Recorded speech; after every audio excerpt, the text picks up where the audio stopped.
আসসালামু আলাইকুম। আবারও আপনাদের মাঝে নতুন একটি রেসিপি নিয়ে হাজির হলাম। নষ্ট হয়ে যাওয়া দুধ ফেলে না দিয়ে কিভাবে সেটা দিয়ে মজাদার খাবার বানাবেন তা আজকে আপনাদেরকে দেখাবো।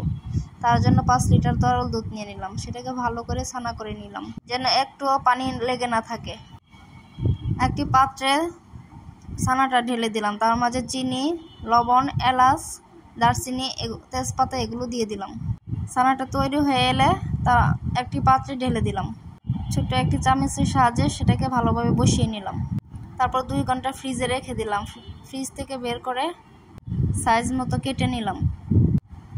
দেখেন কি সুন্দরভাবে বসে আছে, একটু ভেঙে যায়নি, মানে অসাধারণ একটা খাবার তৈরি হয়েছে।